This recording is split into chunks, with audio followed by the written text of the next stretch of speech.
This is the City of Waupaca's City Plan Commission meeting. I'll call this meeting to order. It's our regular scheduled City Planning Commission meeting. Today is Wednesday, September 2nd, and it's 5:15 p.m. I'll call this meeting to order. In attendance, we have Mayor Brian Smith, Alan Keelan, Eric Olson, Justin Behrens, Tracy Barron, John Kinnear, and Pat Fair.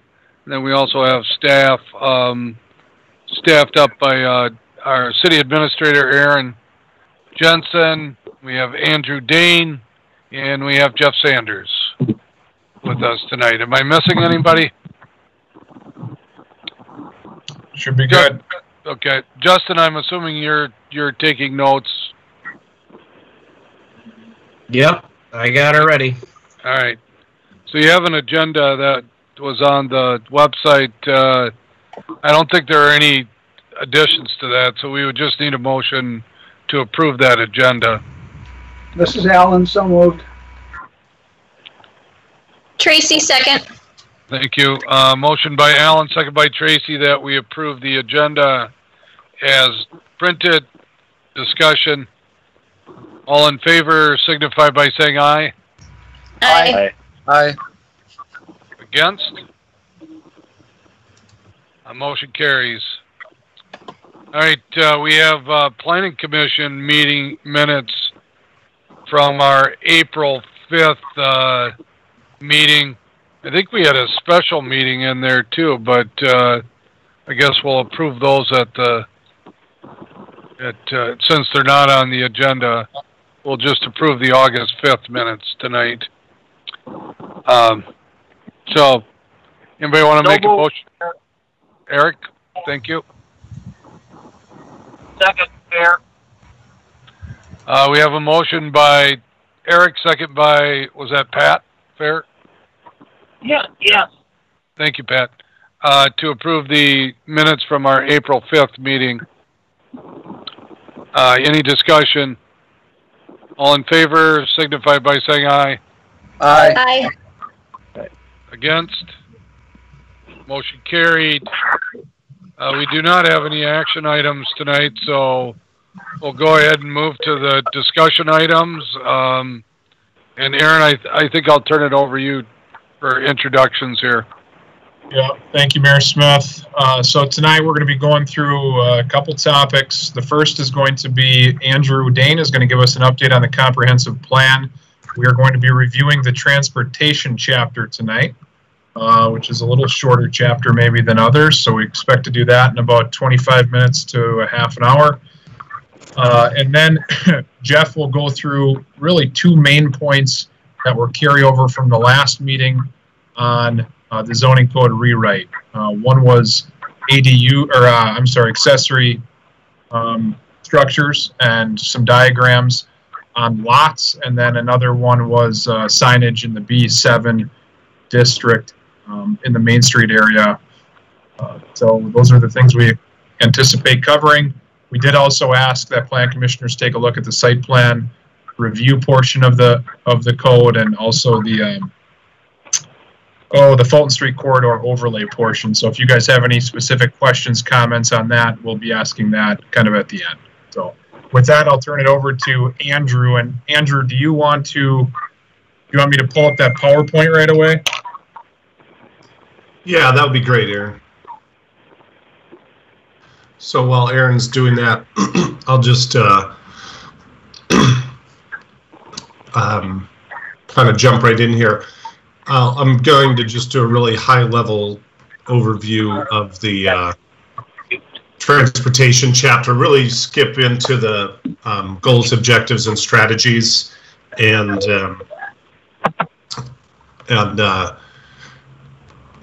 so yeah, you can go ahead and hit the next slide there, Aaron. September 2nd, it's already September.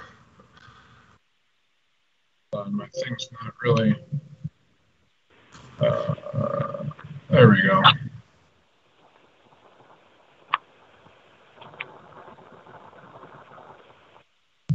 Is that moving appropriately, Andrew, or not? I'm not seeing the presentation right now. Okay, I must have quit. Hold on a sec. Sure. But I guess in the, yep. So you can scroll to the next slide, yeah. Or if you want to turn it over to me, I can do it, whatever's easier. But this should be fine. So the purpose of the transportation chapter here, identify the overall sort of goals, strategies, and actions to guide future transportation development. Next slide. Some of the issues and opportunities that we heard when we did the survey and some of the focus groups and some of this discussion we've heard. Again, Fulton Street's been a big topic. Actually did get a chance to talk to Justin on a couple different occasions about the transportation chapter over the last month or so. And, you know, obviously with some of the development opportunities that might be coming up, and also with the fact that there's actually going to be some work done on a portion of Fulton Street here in the next 5 years. There's certainly is an important topic. The bicycle and pedestrian network, and you know, it came up as a priority. Certainly has been walkability, bikeabilities. Pedestrian safety was cited as a concern in some of the surveys that we got back. Speeding on some streets. So looking at traffic calming, improving intersection safety, the planning. You've done a lot of work on the wayfinding signage plan. So I think implementing the wayfinding signage plan, I mean, that's something that it could easily take, you know, 3 to 5 years. Quite honestly, by the time you kind of wrap your head around that and find the money to implement it and get the signs out there, work with the adjacent communities, the chain.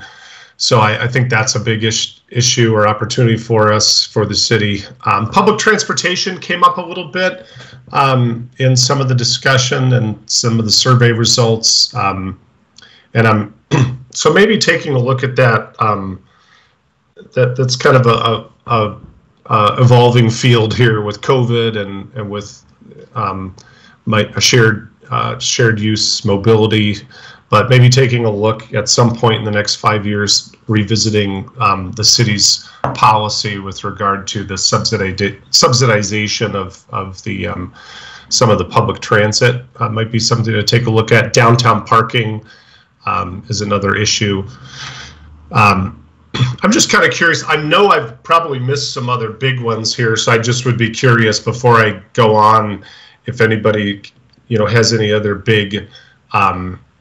You know, I think in certainly transportation, I would say another one that's not on here is probably just the opportunity to look at transportation as a way to sort of stimulate new development. So looking at where we're going to provide transportation to facilitate the land use plan. But other than that, does anybody else have any other kind of big transportation challenges that they see for the city over the next 5-10 years? I guess I'll chime in because this is my bailiwick. I think as far as a challenge goes is making those bicycle and pedestrian accommodations, you know, while we have all these other improvements going on, and then considering future maintenance, just to make sure we're trying to accommodate all those things without breaking the bank at the same time, is probably a challenge, number one. I also kind of want to comment on your downtown parking. We had that parking study done several years ago, which basically pointed out we had a surplus of parking at one point or at some times of the day. So it's kind of interesting where the parking is always thought as a premium. You know, we kept the angle parking. Everybody wants to park right in front of their store they're going to. So there's no doubt that the more we have, especially in downtown area, high commercial areas, the better. So I guess I'm never under the impression we have a surplus, because you can never have too much as far as I'm concerned. Well, I think, you know, that's one of the you know, things we talked about too, that is looking at some of the recommendations I think I pulled out of that parking study from 2016 that I think will be good items to sort of include under here, looking at branding some of the parking lots. I mean, I was down there today. We went over to take a look at some apartments today on Main Street, and it was pretty full. I mean, I looked up and down the street, and I didn't see a lot of empty stalls, so here we are in the middle of COVID, and it was pretty packed up. So I think, it's kind of, that's the wayfinding piece, maybe branding some of these lots and just encouraging people. There's a whole lot to kind of wrap in there. I mean, God knows I'm guilty of parking in the, parking lot behind City Hall, and I'm sure a lot of people are. So there's always tweaks. That's kind of a never-ending struggle to maximize the efficiency of parking. Next slide, Aaron. I guess I should say, does anybody else have anything they want to add on parking? I would like to talk about bicycles. Yeah, transportation, I'm sorry. Yes, Alan. It's my understanding that we can ride on city sidewalks except for downtown between Badger and Granite. Is that correct? I would generally agree with that. We do have an ordinance. So it specifically states in an ordinance you cannot ride on the sidewalk on Main Street between Badger and Granite, like you said, Alan. The rest of the city, I don't think it's frowned upon, but certainly the pedestrians would have the right-of-way before bicyclists on a sidewalk. That's what I thought. And my wife and I regularly ride the sidewalks, trying to avoid the streets. I think they're more dangerous than the sidewalks are. Well, hopefully you're not going to get ticketed by Justin anytime soon here.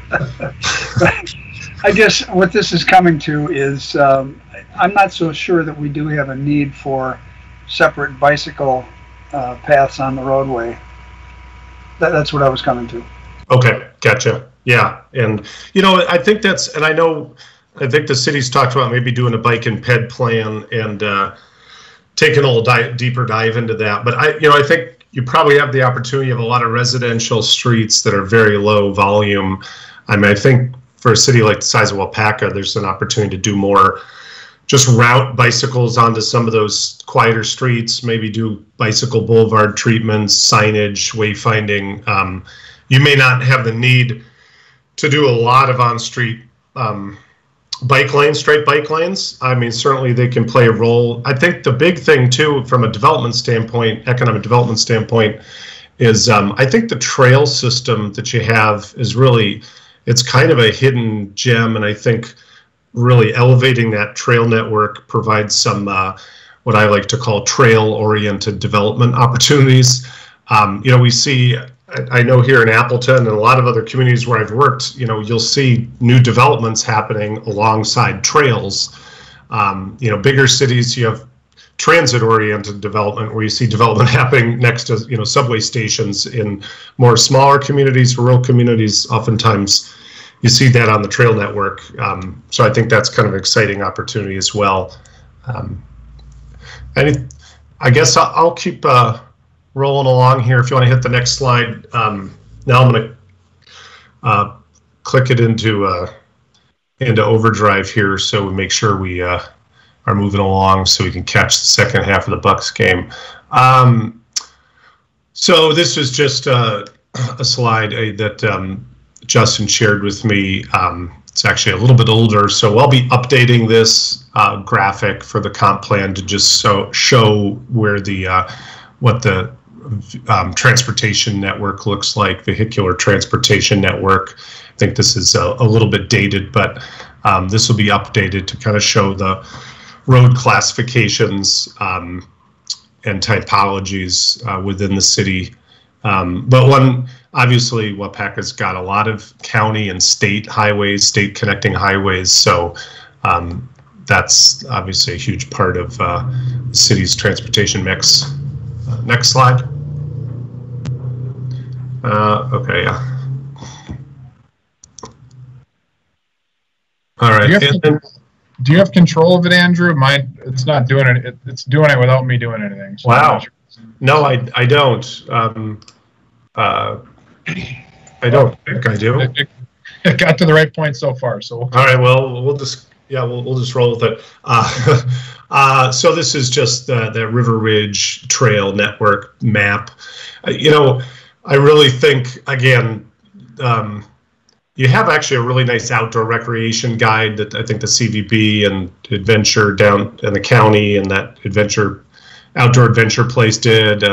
Really just have this amazing trail network. I think, again, just elevating this and making it more visible to residents and to tourists, is a huge opportunity.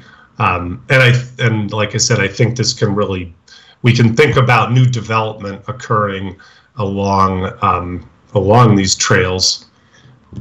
Next slide. Okay, this is some of the road work that's forthcoming up in the next 5 years. And sitting down with Justin, you've got some, actually several projects coming up here in the next 4 to 5 years. We don't need to really get into the weeds on what these are. Next slide.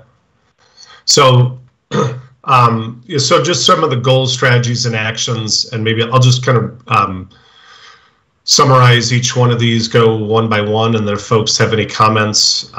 We talked a little bit about bikeability, walkability.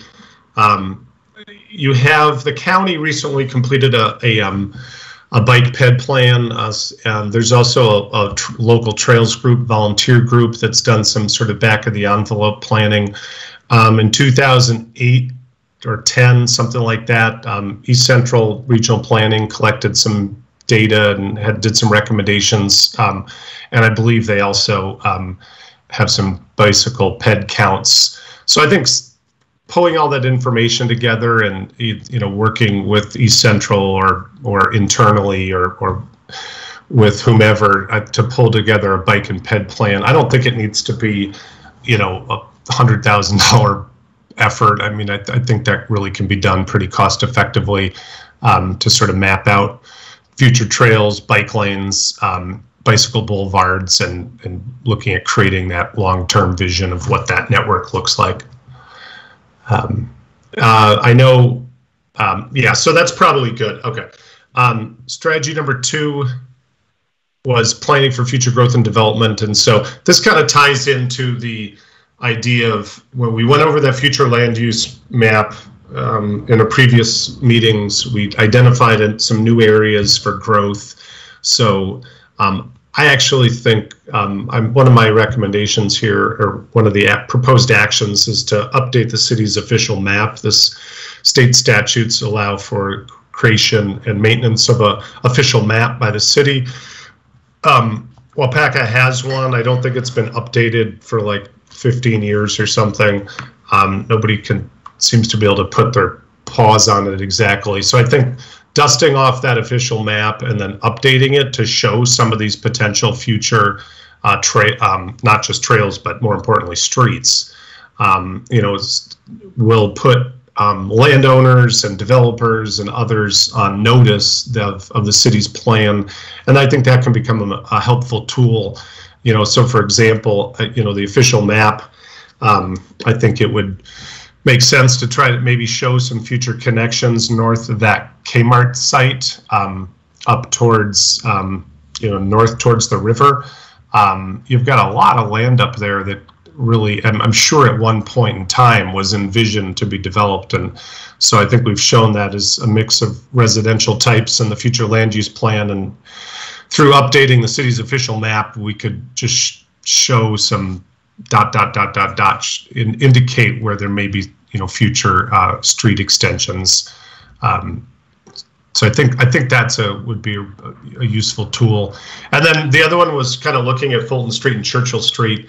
And again, I don't think these have to be, anything to the. I don't think these need to be as costly as what you did for the downtown plan. I actually think these two projects could be bundled together and done pretty cost effectively. But I think coming up with a vision for Fulton Street and Churchill Street would be helpful, not just from a transportation standpoint, but from a land use standpoint. And I think that could help, I think through the use of that overlay district in combination with some sort of plan for that Fulton Street, I think that could be a great tool for you.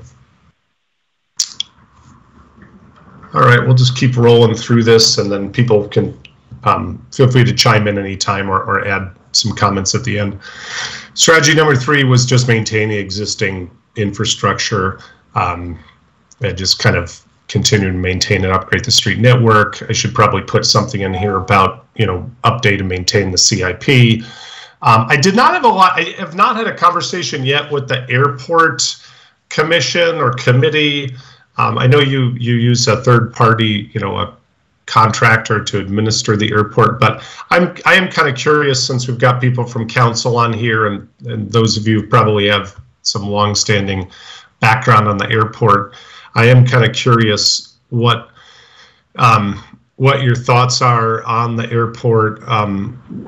There's probably a 5-year plan out there, or a airport master plan.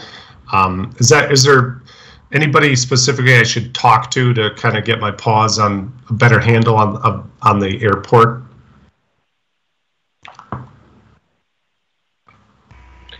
Well, I mean, I think talking to Beth, because Beth is the one that actually puts together the 5-year plan, would be important to do. You know, we're, quite honestly, Andrew, the airport is a drain on our budget and not a profit center on. And so, I mean, and I don't know how that is in other communities that have airports like ours, but it'd be nice to see it as a profit center, but we also don't want to see it go away, because we know that there are some businesses in our town that need that airport, but we'd like to figure out a way to at least make it budget neutral in the future. Yeah, so I'm really glad you mentioned that. I was tempted to put something along those lines in here, but I wanted, but I didn't. But I do think that would be a good action item to, you know, something along the lines of, you know, reviewing the, you know, I don't know if it's cost effectiveness or just, you know, it probably is worth taking a look at that. I mean, a lot of communities, I'm sure Jeff could vouch for this, but, you know, a lot of communities, especially a lot of smaller communities, are in your exact same boat. And I know it's a struggle in a lot of these areas to find dollars just to run the city on a year-to-year basis. And so I do think I would like to include an action statement in here around, you know, maybe perhaps reviewing the, you know, long-term fiscal sustainability of the airport or something like that.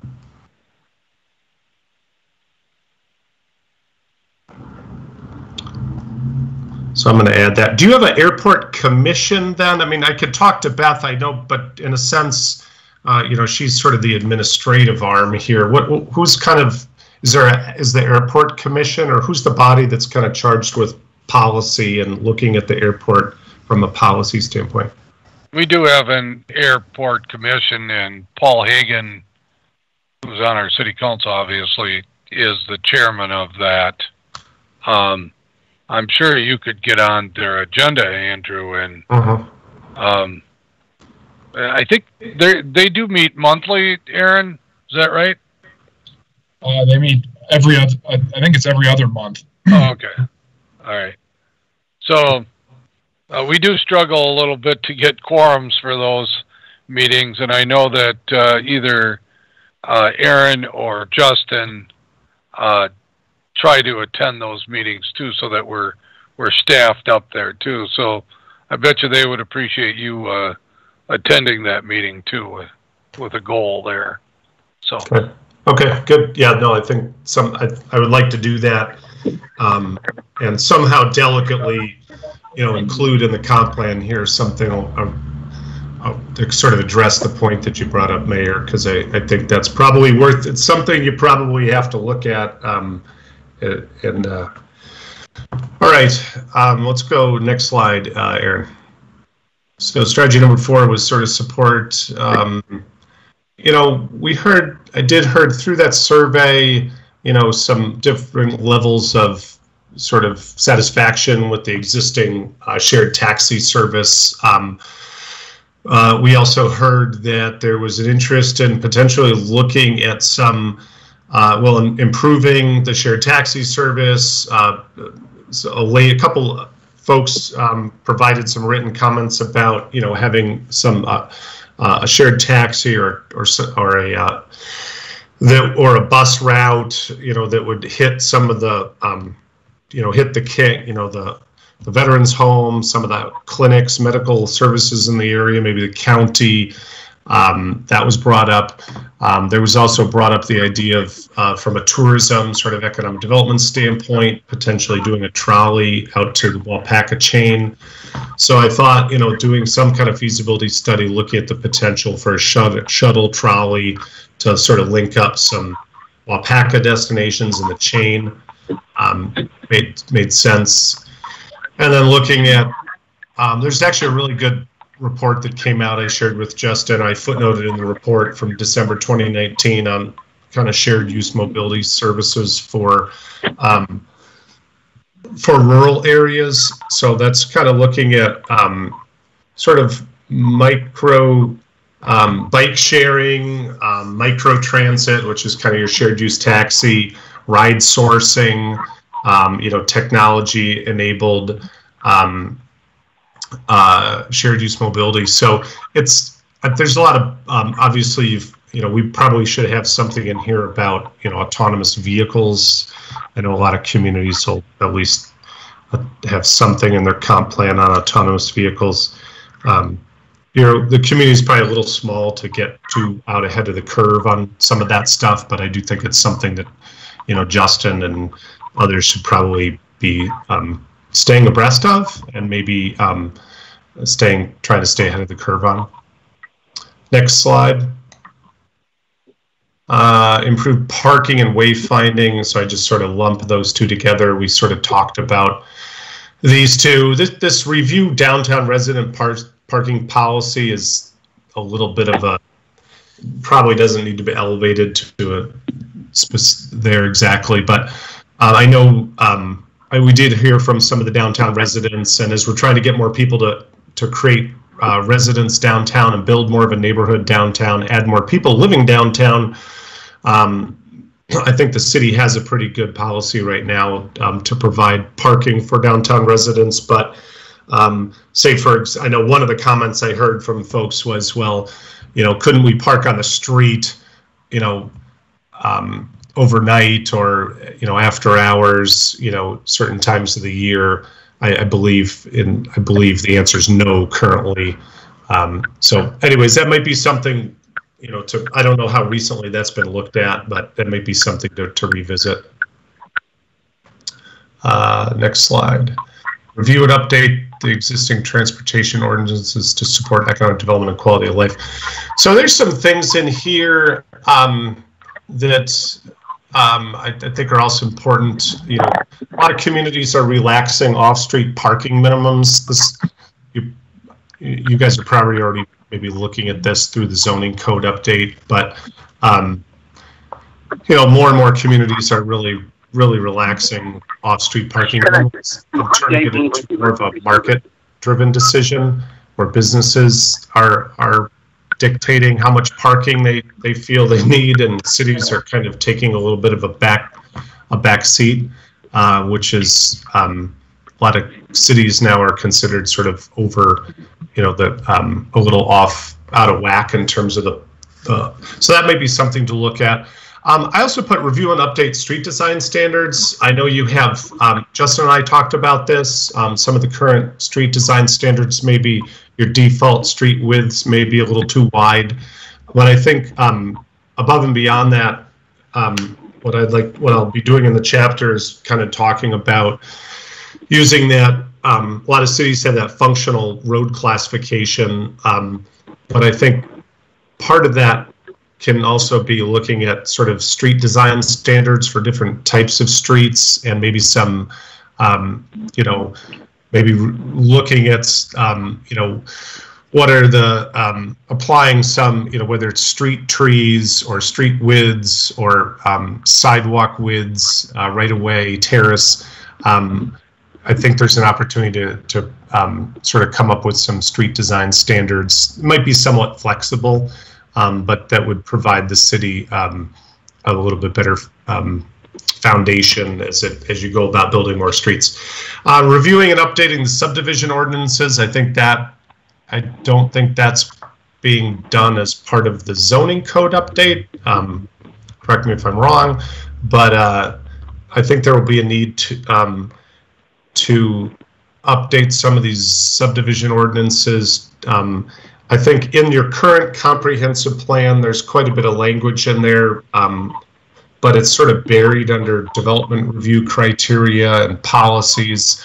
But I think the subdivision ordinance should include all of those policies that are in your current comp plan with regard to access points, intersections, cost of building new streets, roadway width and design, etc. And then finally, I think reviewing and update development impact requirements. And again, I think this will get shaken out in the zoning code update a little bit, but there seems to be, to me, there was an opportunity to make these development impact requirements a little more clear. Next slide. This is sort of how I'm proposing to get this through for the rest of the year. This community vitality chapter, I'm thinking about combining sort of arts, culture section along with sort of community infrastructure into a single chapter, just to make this thing a little bit more streamlined and to keep us on target here. But here's sort of my game plan for getting us through this comp plan by the end of the year. Next slide. That's got to be about it. Yeah. So I would come forward with that community vitality chapter next month, and we'll keep chugging along. Any comments?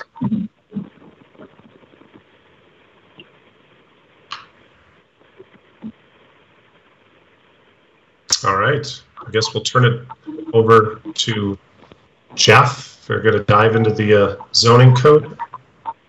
Andrew, thank you. Appreciate what you're going through there. I think those are things to ponder as we move forward too. So, thanks. Yep, great. Thank you. Thanks, Andrew. Jeff, I'll stop sharing this screen. I'll pull up. What do you want to pull up first here, Jeff? Why don't we pull up the revised R1, R2 dimensional standards, Aaron, and then we'll transition over to those kind of case studies of existing lots. Okay.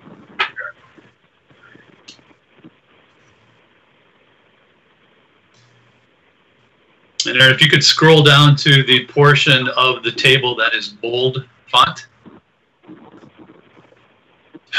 So with respect to accessory dwelling units, I just wanted to clarify that the maximum height of a detached garage at present, in this case in the R1 district for a lot that's 1 acre in size or smaller, actually all the way up to 1.549 acres in size, apologies, is 15 feet in height with a 10-foot sidewall.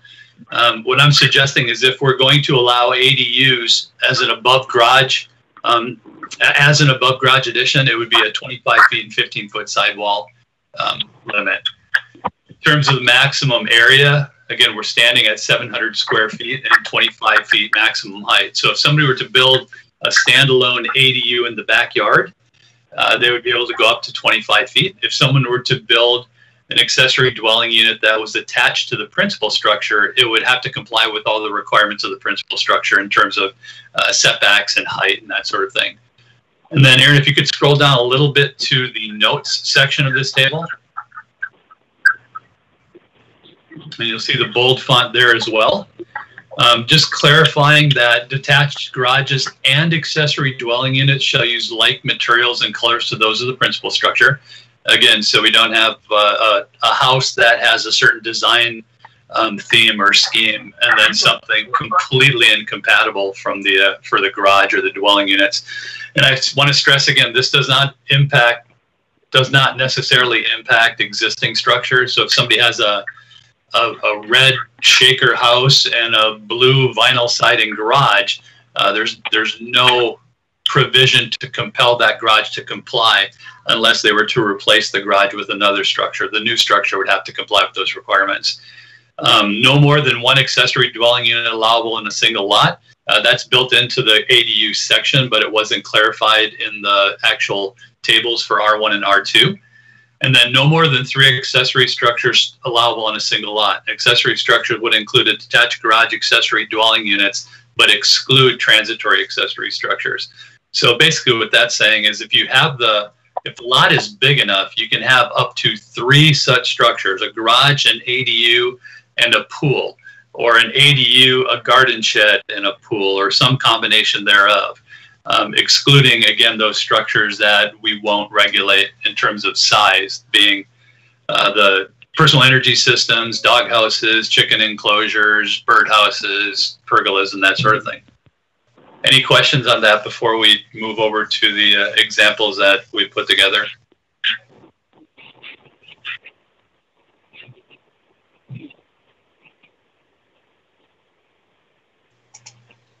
Aaron, I'm not hearing anything. Is that correct? That is correct. I think we can move on. Do you have keep going through this document? R2 is exactly the same as R1. All right. So we can close that out and pop open that max accessory structure examples.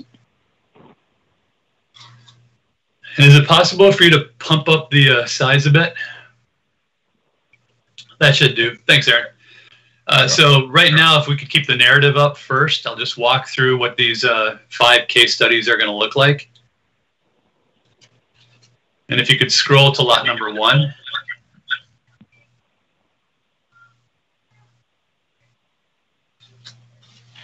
Thanks.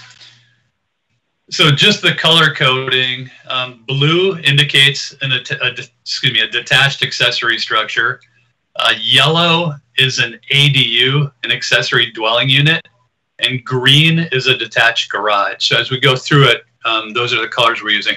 So this example is in the city of Waupaca right now. It's a 7,800 square foot lot. And if, Aaron, if you can, maybe sneak it up a little bit so we can have both the narrative and the visual. We have an existing detached garage. It's 640 square feet. The house is just a little over 1,600 square feet. There is a garden shed on the property. Unfortunately, I covered it up with one of my little polygons. But the garden shed is about 110 square feet in size. So again, under the proposed rewrite, a garden shed that is 120 square feet or smaller would not be included in the maximum accessory structure category, or I'm sorry, in the calculation of maximum allowable accessory structures. In terms of pavement, there's the sidewalk and a pretty extensive driveway and run up to the garage. It totals just under 1,900 square feet. So the minimum open space requirement in the R1 district and R2 district is 40%. So what we're basically doing here is starting from the 7,800 square foot lot and then deleting or removing from that total all of the chunks that are taken up by principal structure, accessory structures, pavement, and the open space. And if we do that on this property, what we're left with is 479 square feet to play with, meaning whatever accessory structures this landowner would propose on his or her property may not exceed 479 additional square feet on the ground. Now, the exception to that, of course, is they could build an ADU over the existing garage. Now, as you heard me mention earlier, the maximum square footage for an accessory dwelling unit is 700 square feet. However, when an accessory dwelling unit is built over a garage, its maximum square footage is the actual footprint of the garage. So on this property, this landowner could build 2 of the following: either an ADU above the garage or a standalone 479 square foot accessory dwelling unit, and could build potentially up to 2 accessory structures unless they choose to build the standalone ADU. So again, there's 479 square feet of available development space effectively. And if they choose to build an ADU, that's it. One done, large ADU that takes up the majority of the space, and that's it for them. On the other hand, they could build two 200 square foot accessory structures. The example you see there is kind of a lawn garden shed to the north, and then a swimming pool just south of the garage. Any questions on that part before we move on?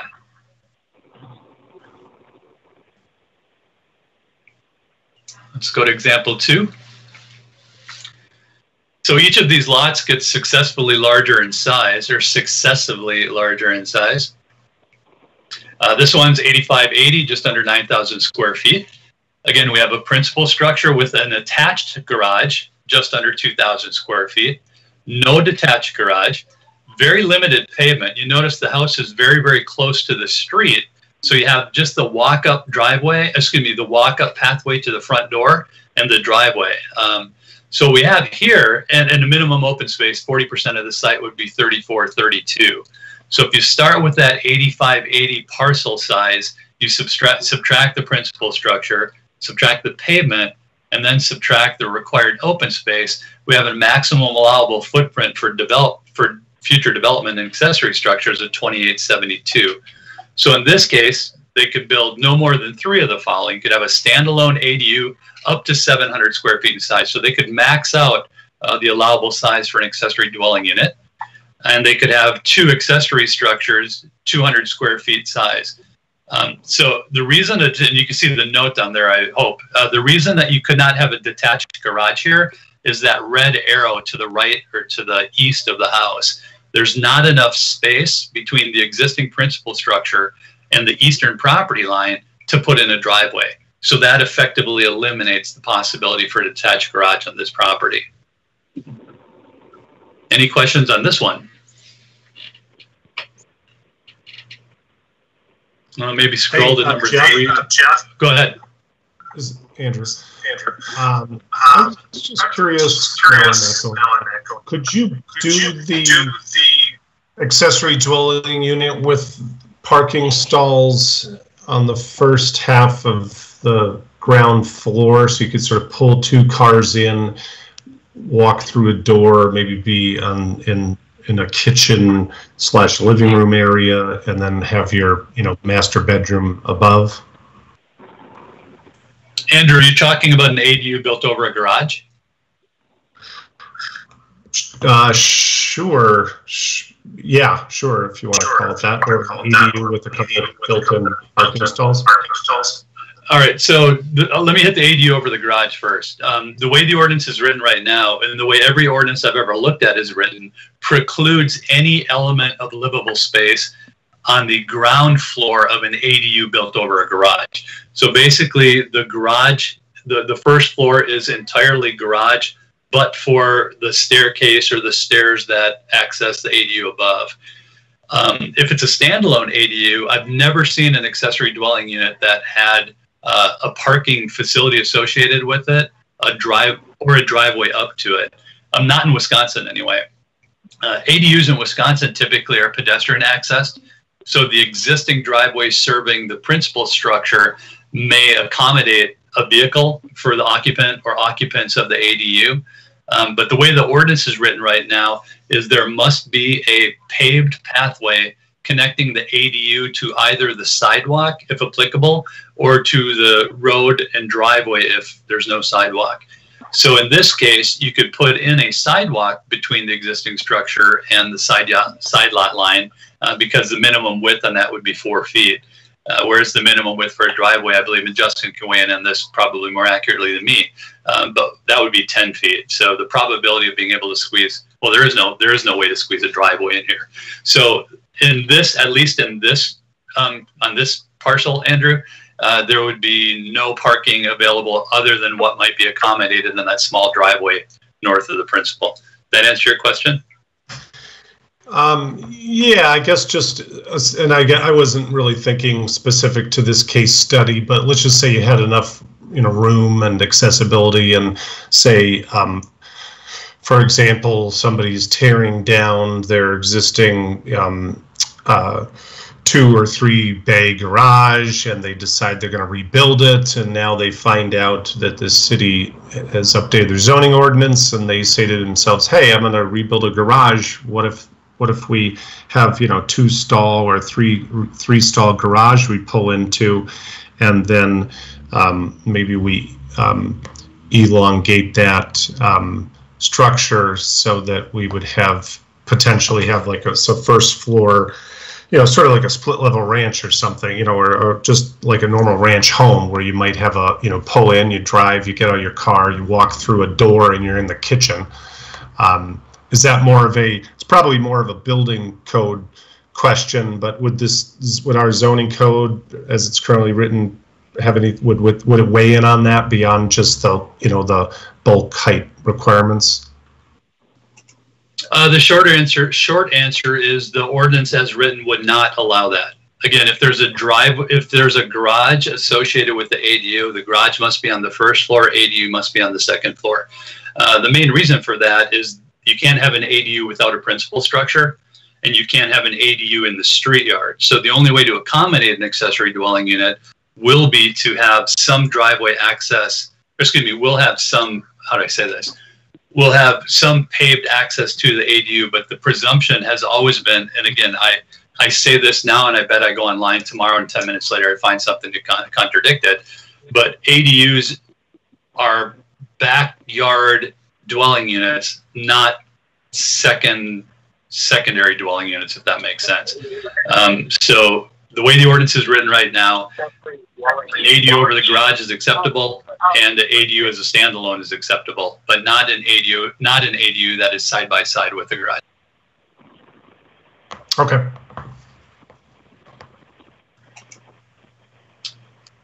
Should we scroll to lot 3? So again, we're bumping up the size here and a little bit more complexity. 13,860 square feet, a moderately sized accessory structure with a detached garage. Quite a bit of pavement, 1,374 square feet, minimum open space of 5,500, a little over 5,500. So in this case, we have quite a bit of allowable area for development of the accessory structures, 4,507 square feet. They could have no more than 2 of the following. So they can't have a detached accessory structure because, again, you already have the garage there. So we're looking at an accessory structure. We're looking at 2 accessory structures that could be the swimming pool and the garden shed, could be an ADU and a swimming pool or a garden shed. So again, the maximum allowable number of accessory structures on any residential parcel is 3. One of which is the detached is the detached garage. So we've taken that one out. They already have that in place. They do have a small garden shed you'll see on the right. And again, that's smaller than what would be calculatable or considered as a detached accessory structure under the current ordinance. So could have an ADU up to 700 square feet or 675 square feet if they built it over the garage. And in addition to the ADU, 1 detached accessory structure. That was probably not articulated as well as the previous 2, but I think you probably get the picture. If there are no comments, we'll go to lot 4. Now we're looking at just over 26,000 square feet in size. We have an existing principal structure with an attached garage. There are no other structures currently on the site. A lot of pavement, almost 2,300 square, or just over 2,200 square feet of pavement. But because of the size of the lot, there's a lot of area that can still be developed. So you have about half the lot, 40% of the lot is set aside at 40% of the lot for open space is 10,440 square feet. The maximum allowable footprint for detached accessory structures is about the same. So here we're looking at no more than 3 of the following. Basically, all the detached accessory structures that would be potentially permissible under the rewrite are allowable on this lot. You can have 1 detached garage, 1 above garage ADU, or 1 standalone ADU, and 2 accessory structures, no more than 3 of the above. And finally, Aaron, lot number 5. Is the largest lot that we looked at just under 3,500 square feet. Principal structure is 3,400 square feet in size, about 1,200 square feet of pavement. Again, no accessory structures on the property, at least according to the image. The minimum required open space is 13,920 square feet, leaving more than 16,000 square feet for available accessory structures. So if Mr. Behrens would like to build some accessory structures on this property, he could do 1 detached garage, 1 above garage ADU, 1 standalone ADU, 2 accessory structures, no more than 3 of those. Justin, what do you think of the air photo of your property? It's pretty nice. It's pretty nice. Looks like more structures than I would want, so I guess that's a good thing. Well, that's a good thing. It's a good point. So it's not that Justin could build the big green thing, the big yellow thing, the big blue thing, and the other blue thing. Only 3 of those things could be incorporated on the property.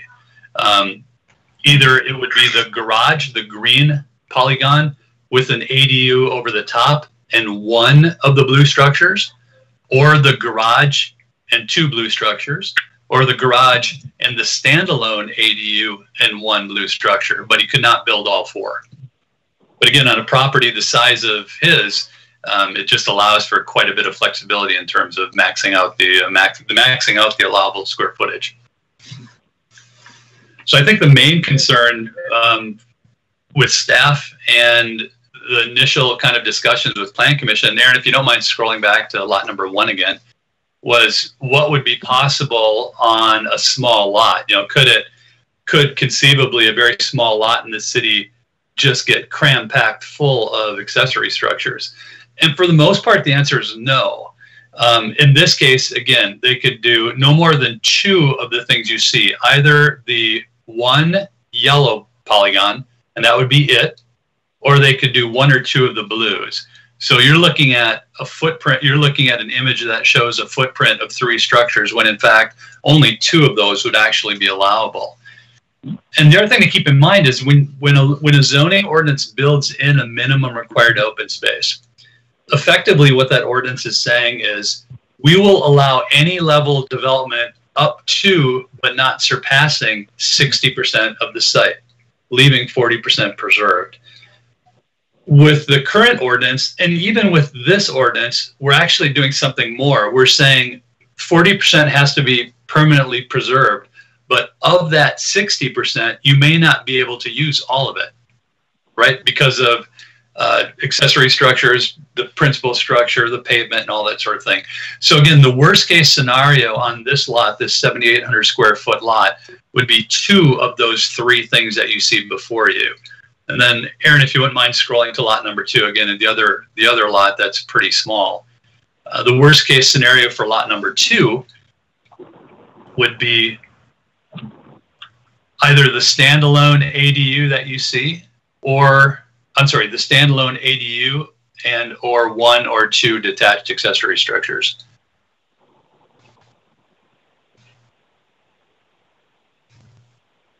I'm done for now. Hey, Jeff, this is Andrew. I'm sorry, I'm a Johnny-come-lately here, but this will be my last comment for the evening.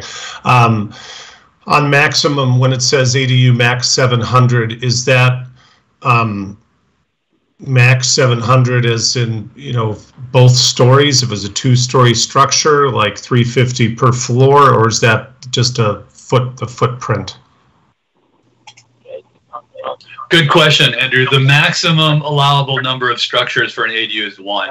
You can have a height to 25 feet, but you cannot have a 2-story ADU.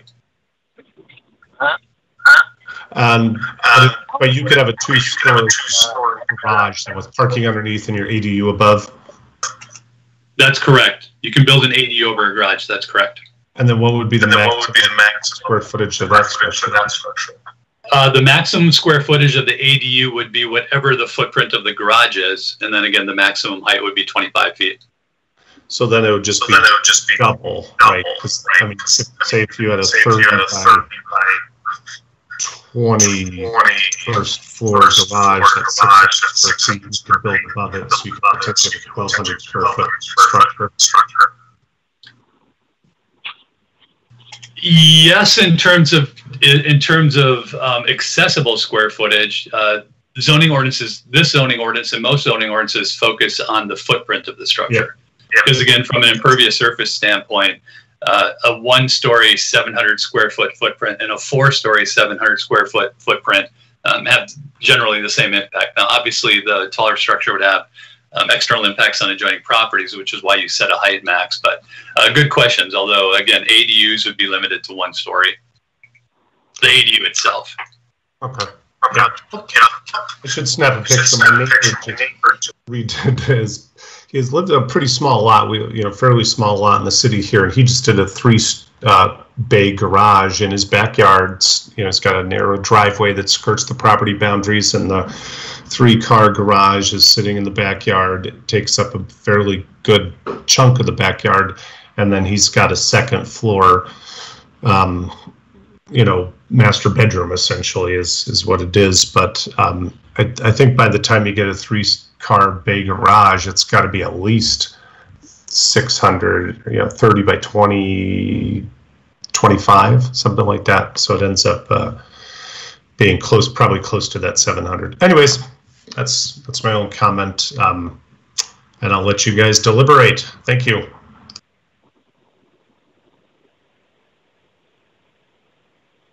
All right, thank you, Jeff and Andrew. Good questions. Anyone else, any other commissioners have any questions about the diagrams you saw, specific lots, allowances on those lots, any concerns with the number of structures that would be allowed? I just have, I'm not sure it's a question or a comment or both, but Jeff, so when we talk about additional room above a garage, that's something that we did not allow in the past, right? But that's something that we've come to because we believe that's, me for one, thinks that that's something that people could take advantage of. That's correct, Mr. Mayor. It's not allowable right now. There's no provision within the zoning ordinance to allow for a dwelling unit within a detached accessory structure, meaning a detached garage or anything else. When it comes to ADUs, there are basically 3 categories of accessory dwelling units. One is an attached ADU, and that's one that's attached to the principal structure after the fact, or in some cases built into the design. Although when it's built into the design, it's usually referred to as a multi-generational house or multi-generational home. The second category, and the one that's most common, is the detached ADU in the backyard, and that's that one that I mentioned was kind of ubiquitous in Wisconsin and other parts of the Midwest, really up until the early to mid 1950s. And then the third kind, which was more common in urbanized areas, including small urbanized communities like the city of Waupaca, was that ADU over the garage. And again, the example I used was Fonzie's place over the Cunningham garage in Happy Days. It was everywhere. I mean, I grew up in Shawano, and there were ADUs over garages in Shawano. Most of them had been reconverted into offices or play areas for kids and things like that. But these things were pretty common across the state. I'm not sure whether they were common in the city of Waupaca or not. You could probably walk through a lot of the old residential neighborhoods, and if you see a garage that has an external staircase, almost certainly that had an ADU in it in the 1920s, 30s, or 40s. But yeah, I think being able to accommodate an ADU over a garage would allow a lot that otherwise would not be able to build one of these things because of the limitations, but still take advantage of being able to have an elderly parent on site, or if the home is owned by an elderly person, have a relative or anybody else as a caretaker or an income supplement occupying that ADU above a garage. Yeah, another question that is not directly related to that, but so are you familiar with the property on Berlin Street that used to be the Overby house on the end of Shadow Lake? And he bought a lot years ago, tore the house down, and then he put on there like a guest house, and I guess under our current ordinances, he was not allowed, or they were not allowed to occupy that, even though it had a a kitchen in there and a bedroom and bathroom, they weren't allowed to occupy that overnight. Does this change that?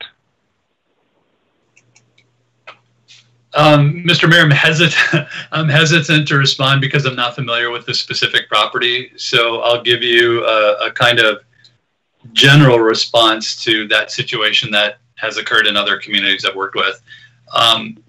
Most zoning ordinances prohibit what you described. Matter of fact, most zoning ordinances will have specific prohibitions against plumbing facilities in any detached structures. And that's to prohibit someone from building an occupiable structure in the backyard of a parcel that has an existing principal structure.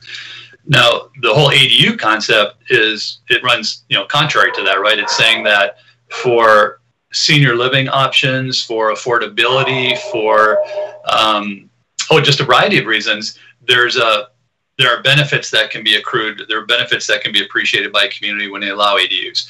Now, based upon what you told me, what this person has on that property would probably comport or comply with the ADU requirements, although I would have to have a lot more information before I was comfortable saying that for certain.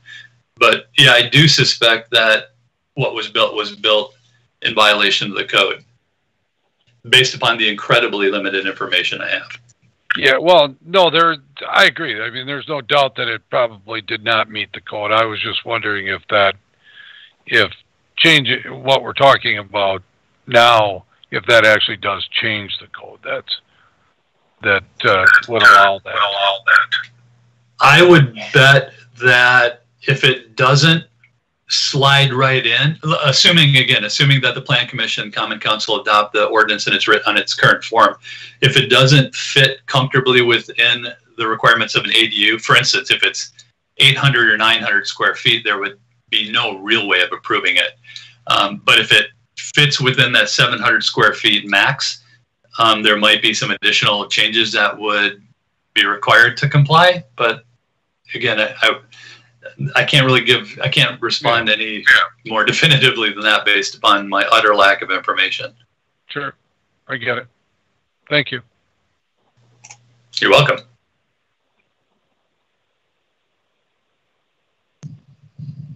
All right. Any other questions?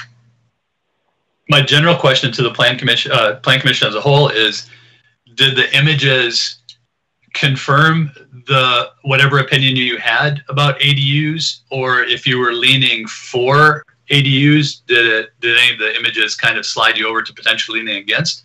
Or conversely, if you were leaning against, did the images, kind of give you a pause to consider them? I'm just curious what your thoughts are.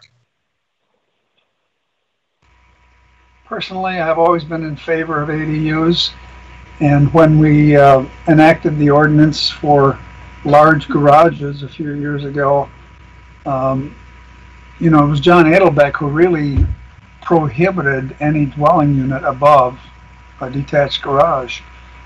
And I thought I argued pretty forcefully at the time, but not forcefully enough. So anyway, I'm supportive of it, yes.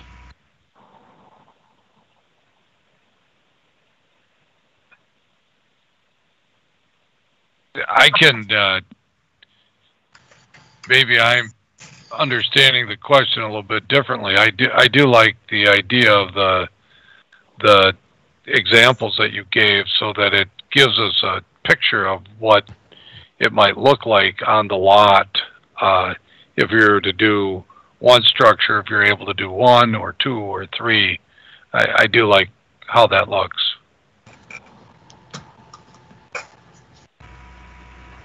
I have a vacation property in northern Wisconsin, and the township prohibits basically more than 20% of the lot size to be developed.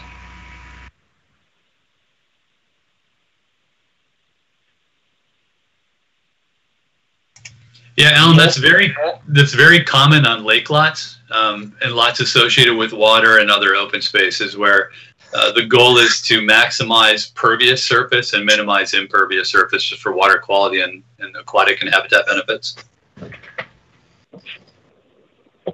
Wow.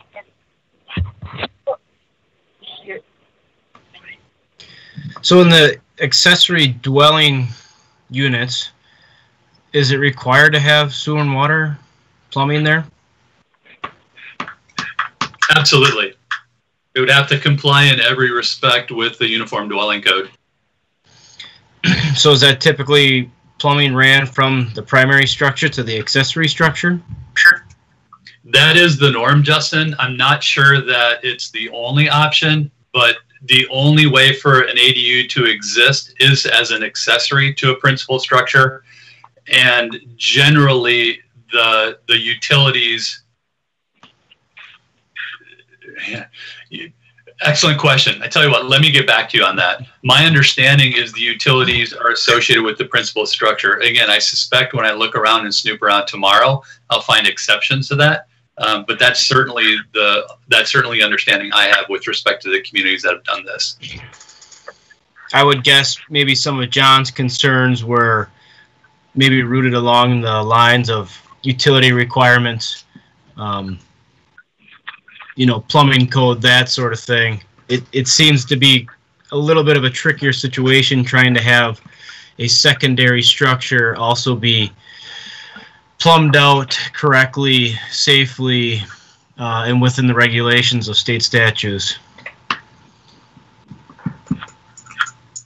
Good point. And once again, if the Plan Commission and Council adopted the ordinance as it's written right now, there's no guarantee that any property that could meet the footprint requirements and the dimensional standards would actually be allowed an ADU, because they'd have to meet the building code requirements, and they'd have to provide the essential services to that structure. And if that were not possible, they wouldn't be able to put it in.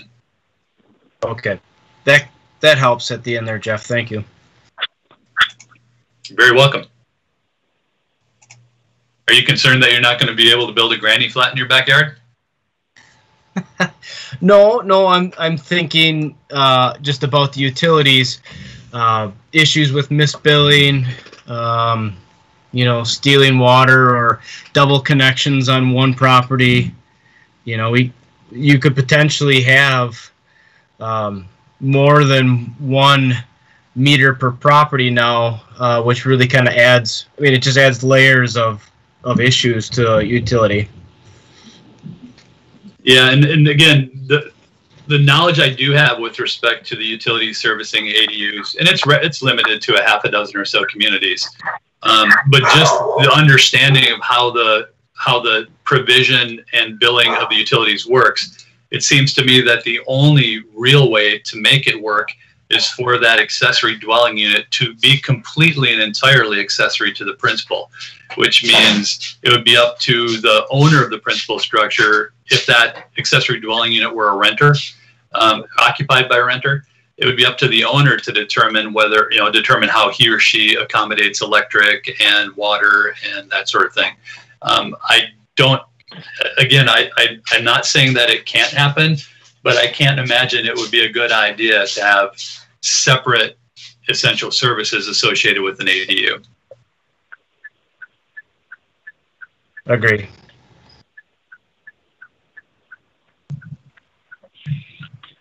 Well, speaking as a former utility employee, it's quite easy to get electric and gas service connected to something like that. I'm not so sure about the city water, though. Very true, Alan. It's the water and the sewer that would pose the main challenges. Not prohibitive challenges, but those would be the main ones. So certainly on a property like we're looking at right here, lot number 2, it would be tough, right? It's a narrow lot. The existing principal structure is oriented in a way that eats up a very big chunk of the width of the lot. So any utility would have to somehow get, it would probably work best if you came from the south side of the principal directly to the ADU. I suppose there's some possibility of coming along the east, You look at those other lots, though, the three larger ones, and I think they would be relatively easy to accommodate them. In the same way they would accommodate, you know, a geothermal system, for instance. If somebody were to put in a geothermal heating system, you'd still be hooking into the water system of the principal structure. And really, I guess when you think about it, other than the sewer element, there's not much difference between the ADU and a geothermal heating system.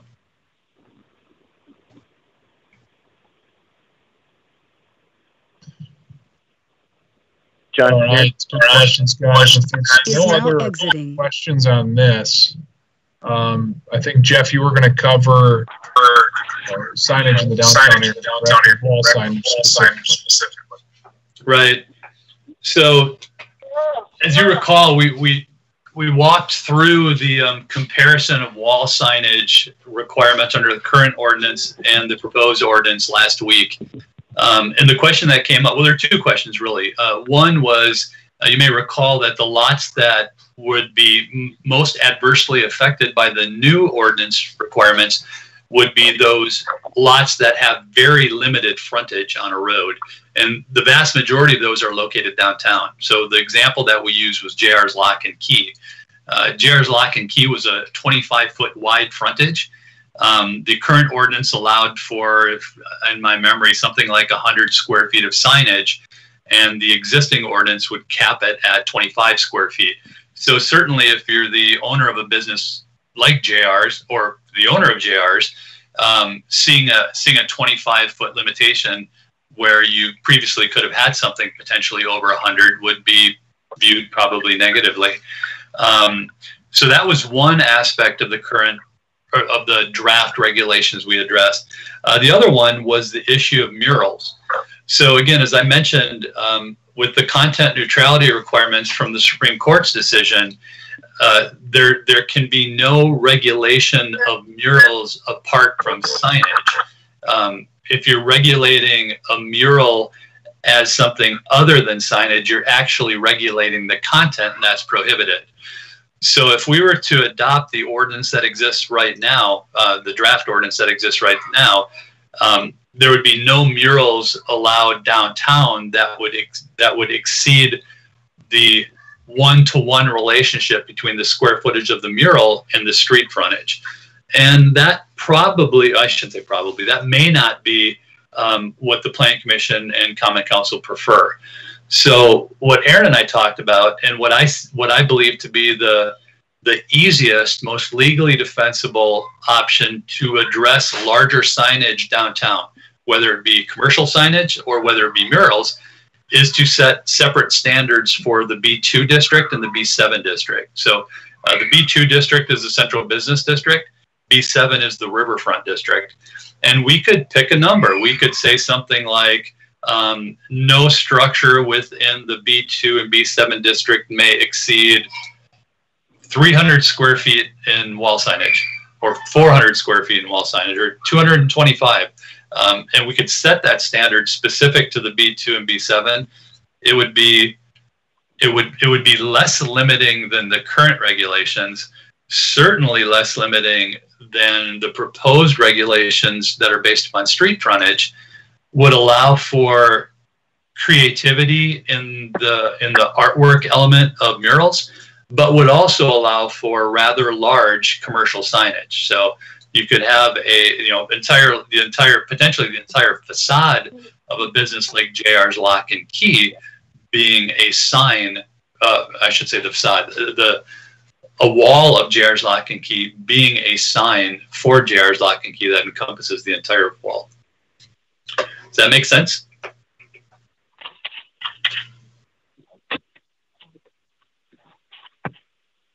It does, Jeff.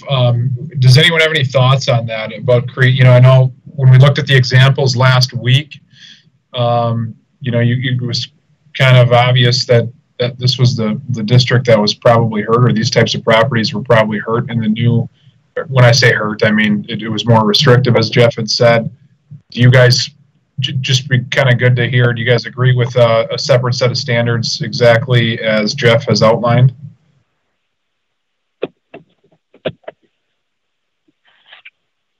Yeah, I think the downtown has different standards on many things that we do, and this does seem to make sense that it would in this case too. And I agree with that. Yeah, I agree as well. Jeff, I guess my question for you is, thank you guys for all of that. You know, you just threw out very different numbers, right? So what do we think, how do we come to that number that's appropriate, not, you know, that's allows them creativity and flexibility for their signage, but isn't overly gaudy? Do you have some thoughts on that? I do. So regardless of what the number is, there's probably going to be some self-limitations built in. Again, you cannot put a sign over a window. You can't put a wall sign over a door. You can't put a wall sign over a parapet of a building. There are architectural accoutrements, you know, projections that come from the facade of the structure that may be prohibitive for signage. Not that you couldn't put a sign there, but just because of the nature of the whatever, the attached thing, it might not make for an easy sign. So I think there are going to be self-limiting characteristics on each of these structures. Moreover, as we mentioned last week, a pretty significant number of structures are not going to be able to have any wall signage, at least not on the lateral walls, right? On the east wall, west wall, or I should say on the non-front facade walls. The interesting part comes on the front of the building. So if we set wall sign standards, and let me back up, murals almost always go on the side of a building, rarely on the front of the building. But wall signs are often on the front and on the back. So that's the wild card right there, right? The more I think of this, it may be, thanks for raising that question, Aaron, because now the gears are working. The more I think of it, maybe we set the facade, the facade facing the street frontage has one standard for wall signage, and the side walls of the building would have a second standard, so that it would accommodate both commercial signage and murals. Because I don't think we would want murals painted on the front facade of a building. Maybe, but generally you kind of look at the side of a structure for that. Would a 25 square foot sign be sufficient for a small building on a small lot just on the front? I think probably, right? So maybe the short answer is we keep the regulations in the current version of the rewrite applicable to the facade, the front facade of a structure in the B2 and B7 district. And then for the sidewalls of such structures, we set this maximum allowable. And I would be comfortable with a relatively large size personally. Again, if it were a mural, it might look kind of silly to have a 500 square foot wall with a 200 square foot mural on it. You know, kind of like telling an artist that he or she can only use a portion of the canvas. Again, this was just off the fly, thanks to Aaron's question. So I'm really interested in your thoughts now. Would we keep a somewhat smaller allowable maximum square footage for a wall sign on the front of the building, and then open up some flexibility and creativity on the sides? The ball is in your court, Mr. and Miss Plan Commission members. I think you're going to have a practical limitation because the upper stories of the storefronts have windows on them. So you know, it's going to be self-defeating, I guess. Very true, Alan. Although I think if it were a wall sign painted on the wall, you could incorporate the windows into the actual design, whether it be a commercial sign or a mural. Certainly, if it were a structural sign, something that's being affixed to the building, that precludes going over roads and windows and doors.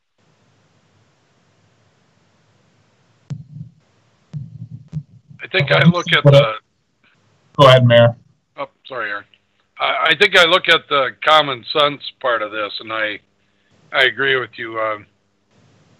The front of the storefronts are not going to be putting up murals that would take up any amount of space on there, and we have a few buildings, obviously, downtown that have those side views where they're, you know, facing the road and stuff like that, where, quite honestly, they would look probably better with some kind of sign or mural on them than what we currently have on them.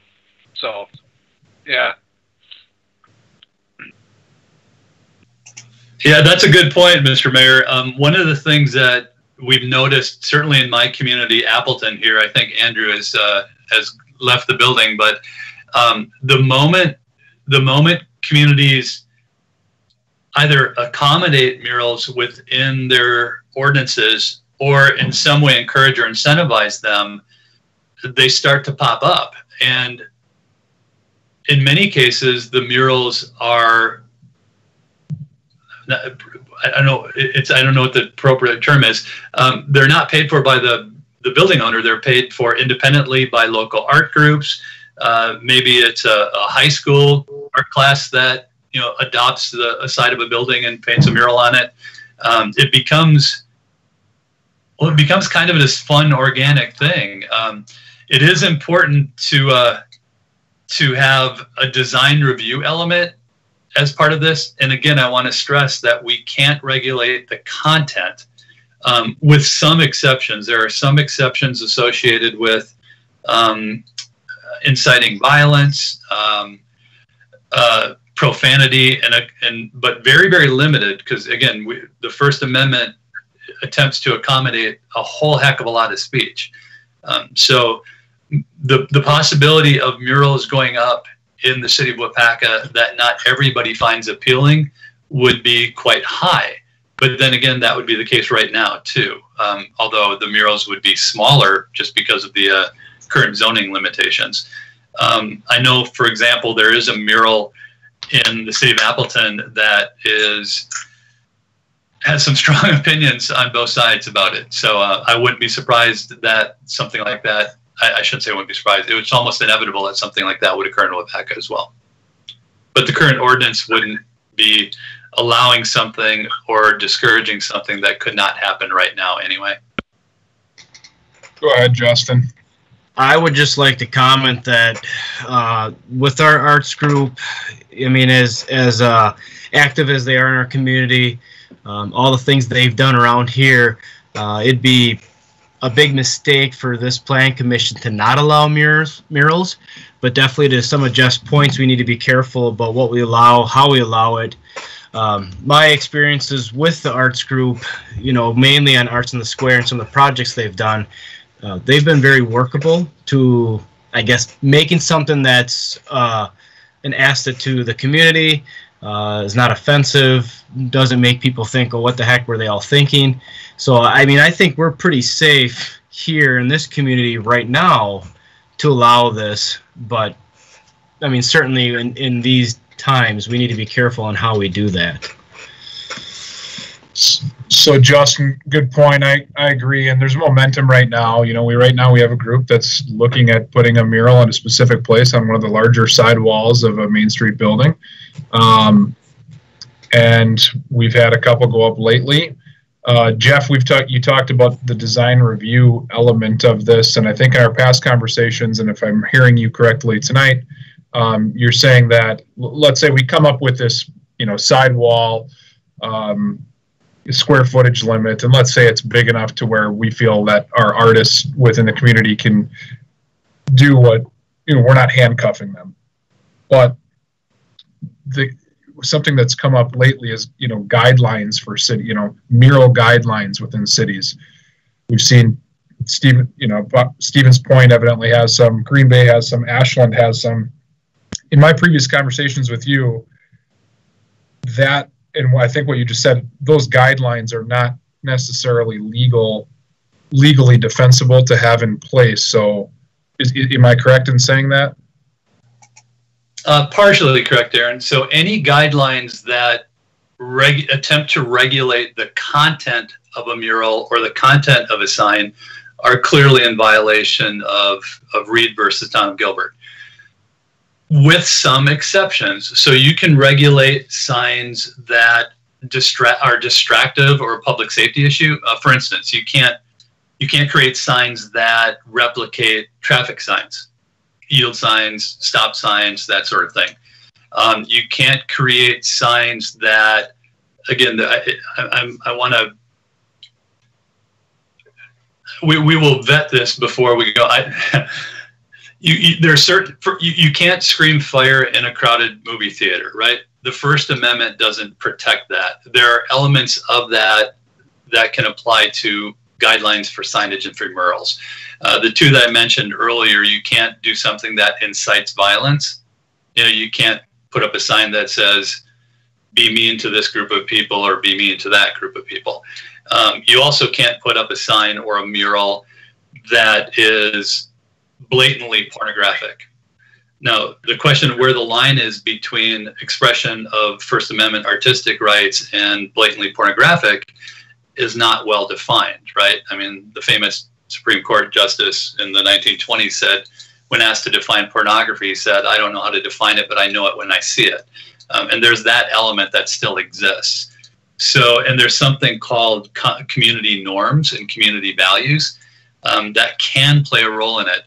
But the main lesson from Reed versus Town of Gilbert in the ruling, the majority rule, was that any content, any sign that slides its way, any ordinance or regulation that dips its fingers into the content of a sign has to undergo strict scrutiny. And in the judicial world, strict scrutiny is not innocent until proven guilty. It's exact opposite. It's you're guilty and you have to prove your innocence. The term strict scrutiny in the legal world is a very, very difficult threshold to cross, which is why you'll see almost all the newer sign ordinances and mural regulations avoiding content to the greatest degree practicable.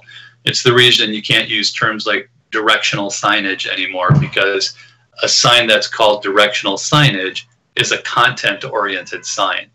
We can't do that. So, long-winded answer again to your question, Aaron. It's not complicated. It's not as simple as saying Appleton, Green Bay, Stevens Point, Ashland ordinances are not compliant with Reed versus Gilbert. It would be probably relatively accurate to say certain aspects of those regulations are not, and whether it's 20% or 80%, I would have to look at the ordinances to give an opinion. Okay. Thanks, Jeff. I'm not sure if there's any other questions on this specific subject, but I know we're running into about an hour and a half here in the meeting, and I know last time we went 15 minutes over our 2-hour limit. So Jeff, if there are no other questions, Jeff, do you want to just sum up kind of what you're thinking for next steps here? Yeah, thanks, Aaron. So again, we have two options, and my option number one, I don't suspect is the most viable or palatable, but I'll bring it up anyway. Those of you on the Plan Commission, I believe this is not a decision meeting. I think it's more of a workshop, so it's not like a decision can be made tonight. But if the general consensus of the Plan Commission is, let's call it a relatively high degree of comfort with this draft ordinance in its current form, the focus of the next meeting will be ironing out any things that have to be ironed out, and then transitioning to the Common Council so that we can set a public hearing date. The second choice would be to have one more meeting that is not focused on any element of the current ordinance other than what each of you as individual Plan Commission members want to address. So basically it would be one more crack at the entire document. I suspect it would focus on things like the Fulton Street corridor, site plan review, maybe signage again, but it would be hopefully an action item meeting where the end result of that meeting would be a vote of the Plan Commission to move the ordinance to Common Council to schedule a public hearing in whatever form the Plan Commission is comfortable. That could mean removing one section, expanding upon another. Was that relatively clear? Well, the latter, I think, is what I was envisioning, quite honestly. I mean, we could still take action on it at that night, but I envision this next meeting as not only individual maybe concerns that commissioners might have, but I also envision this as the ability to just use examples to process in our minds and on how this will work under the new code and stuff. Good point, Mr. Mayor. And again, I think looking at this next meeting as kind of a wrap up with hopefully some guidance or ideally some direction at the tail end of it would be great. The second part of your question regarding guidance, it's the process stuff that is really the customer service interface element that I think you and the Plan Commission have been so focused on, at least as long as I've known you. And that'll come after the actual ordinance, not so much after it's adopted, but after we've got the ordinance to where we want it to be. Then it's about making sure that the application forms and the guidances and the checklists and all that kind of stuff clearly articulate and identify that path through the process. So the moment that you as a Plan Commission say, yeah, we're pretty cool with this as a document, let's move it on, that's when I can start putting together these draft application forms for everybody to look at. And I think that's, again, from the perspective of somebody who interacts with the ordinance, that's the part that is most meaningful to them. Right. I agree. Okay. I think that's kind of the route that Jeff and I had talked about as well prior to this meeting. So if everyone's okay with that, we'll proceed in that direction. Now, obviously, we've been meeting a lot here. I appreciate that from everybody. It'd be a while if we waited till the October one, I'm guessing we don't want to do that. My guess is we want to keep humming along here a little bit and maybe shoot for one more, hopefully possibly one more special Plan Commission meeting. And right now I'm thinking that would be the week of September 14th. Or I guess it could be the week of September 21st. I was going to say, Mayor, I know you're on vacation the week of the 21st, but we're meeting virtually, so that doesn't matter too much anyways. I mean, I know you probably want to enjoy vacation. That's easy for Aaron to say that, right, Mr. Mayor? Right. Right? Yeah. No, that's fine. I mean, whatever works best, quite honestly, is fine with me. Yeah. Well, I know we do have, as I'm looking at the calendar right now, obviously we have City Council on September 15th. Monday the 14th, we don't have anything. There is a library board meeting on Wednesday the 16th. So if we went the week of the 14th, we'd be looking at Monday the 14th likely or Thursday the 17th. Does anyone else available on my calendar? This is Alan. I could do either of those dates. Thanks, Alan. I'm open both dates. Yeah, I think either one of those works for me too. Yeah, this is Eric. I guess either one would be fine. Is now exiting. Thanks, Eric. Mayor? I would say the 14th works fine for me. Not 14th. So sure the 17th works for me. Dependent upon the weather, of course, but yeah. Oh, yeah. I shouldn't have even brought up the 14th. Yeah. Jeff, how does the 17th? I mean, Jeff, how does the 14th look for you? Both are open for me, Aaron. Okay. Why don't we? It sounds like the 14th works best. Let's shoot for Monday the 14th. We'll send out an official notice and a link to that meeting. Okay. With that, I think the only thing I'll share from Mayor, if you're okay with me, just moving on to the very final portion of this agenda. From an economic development update, just two things. We are working, and when I say we, our development review team, which includes Justin, myself, Kathy and Mayor Smith. And also Andrew Dane has been working hard on putting together kind of some framework around a business incentive program that would be for the downtown area. We've been talking about this for a month plus, actually longer than that, with the restructuring of some of our TIF plans. We have put together a economic development advisory committee that we reached out to at the end of last week. We plan to have a meeting on September 21st and kind of present a framework to them at that point, take their input, and then come back hopefully in 2 meetings, get it settled, and have a finalized version of that for like an October, I think it's October 12th. I'll have to recheck that, but early October meeting. So we're excited about that. We think there's going to be some awesome opportunity with the tools we have in our TIF, and I think the input we're going to get from that group is going to be extremely helpful. And then the only other thing I have from an economic development standpoint is we got contacted actually this week about it was a proposal and a concept for, and this is it's kind of funny and interesting. We've talked about kind of using the industrial park for some different types of uses, and one of those was housing, and we just happened to get a proposal from a housing developer out of Green Bay for a large possible project in the industrial park. Actually, it would be south of what I believe is what street, Justin and Mayor, is it Godfrey Drive that Sunny Day is on? Yes. Okay, so it would be possibly south of that, a concept that we're going to talk to them more on this week.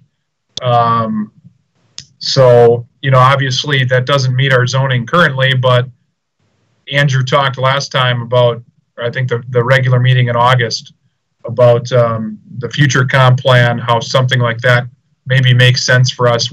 We're doing some looking into a number of different things, and we'll come prepared to talk about that if that gains some legs here. So other than that, I have nothing else for the meeting, and I'm sure everyone's ready to go watch the Bucks. Anything else for the good of the meeting? I would like to move to adjourn. I'll second.